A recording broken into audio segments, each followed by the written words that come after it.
اور چلو مجھے بتاؤ کنویں میں کتنے دن رہے ہو، کیا تمہیں یاد ہے تم کیسے گرے؟ صلاح الدین کہتے ہیں مجھے کچھ یاد نہیں۔ بالن کہتا ہے مجھے یقین ہے کہ تم اپنا نام نہیں بھولے ہوگے، میں جونس ہوں۔ یہ کہہ کر بالن صلاح الدین کی طرف ہاتھ بڑھاتا ہے۔ صلاح الدین کہتے ہیں میں یوسف ہوں۔ بالن یہ سن کر کہتا ہے تم بھی یعقوب علیہ السلام کے بیٹے یوسف علیہ السلام کی طرح خوش نصیب ہو، میں غلاموں کا تاجر نہیں ہوں۔ ادھر سمندر کے کنارے ایک تاجر نے غلام قید کیے ہوتے ہیں اور وہ سپاہی سے کہتا ہے ان میں سے چند ایک کو چھوڑ کر باقی سب بیکار ہیں، ہم نے انہیں بیکار ہی کھلا پلا رہے ہیں، پتہ نہیں تم نے ان 3 بندوں کو کیسے کھو دیا، مجھے ان غلاموں کی جگہ تمہیں پنجرے میں ڈال دینا چاہیے۔ یہ کہہ کر وہ آگے بڑھ جاتا ہے۔ ناظرین اس کے بعد ہمیں مصر کا شہر قاہرہ دکھایا جاتا ہے۔ یہاں وزیر درگام آگے بڑھ رہے ہوتے ہیں۔ سپاہی اسے کہتا ہے یہ ہمارے لیے خوش قسمتی کی بات ہے کہ آپ یہاں تشریف لائے۔ جب نیل کا پانی زمین کے ساتھ مل جائے گا تو میں آپ کو یقین دلاتا ہوں کہ لوگوں میں بدامنی کے بجائے امن ہو جائے گا۔ درگام کہتا ہے مصر میں حکمرانی ہمیشہ ایسی ہی رہتی ہے، دریائے نیل کو پیچھے چھوڑنے والا کبھی پیچھے نہیں رہتا۔ میں چاہتا ہوں کہ ہر چیز بغیر کسی پریشانی کے ترتیب دی جائے۔ تو سپاہی کہتا ہے ہمارا صرف ایک مسئلہ ہے، قاضی فاضل ابھی آس پاس نہیں ہے، جیسا کہ وہ سالوں تک دیوان کی قیادت کرتا رہا ہے، لیکن آپ کو فکر نہیں کرنی چاہیے۔ آپ کے حکم کے مطابق لڑائی کے لیے ایک عظیم چوک تیار کر دیا گیا ہے۔ مصر کے چاروں جانب سے بہترین جنگجو آپ کی تفریح کے لیے لائے جا رہے ہیں۔ اس کے ساتھ ہی وہ چوک میں جا پہنچتے ہیں اور آس پاس بھی بہت سے لوگ موجود ہوتے ہیں۔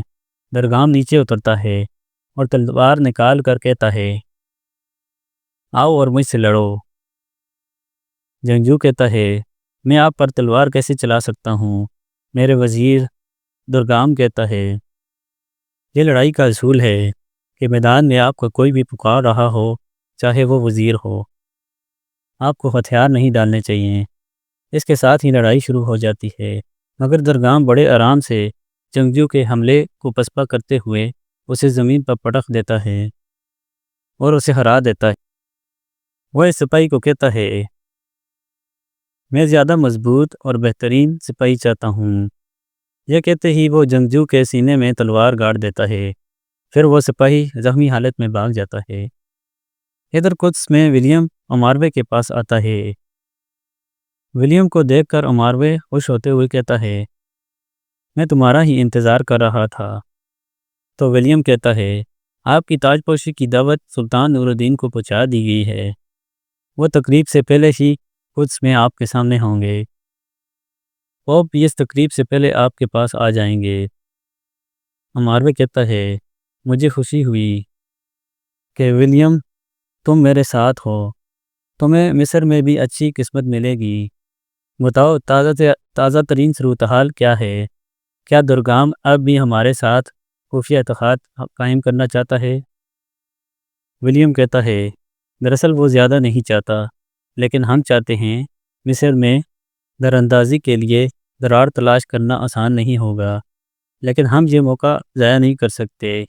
اس کے بعد امارلک کا بیٹا وہاں آتا ہے، جسے دیکھ کر وہ کہتا ہے یہ رہا قدس کی بادشاہت کا قیمتی وارث پرنس بالڈوم، تمہیں خصوصی تعلیم کے لیے استاد ولیم کے حوالے کیا جاتا ہے۔ عقلمند بادشاہ بننے کے لیے تمہیں انہیں غور سے سننا ہوگا۔ دوسری طرف کنویں کے باہر صلاح الدین جیسے ہی کھڑے ہوتے ہیں تو لڑکھڑا کر گر جاتے ہیں۔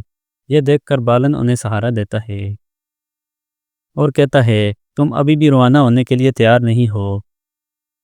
تو صلاح الدین کہتے ہیں مجھے فوراً شام جانا ہے۔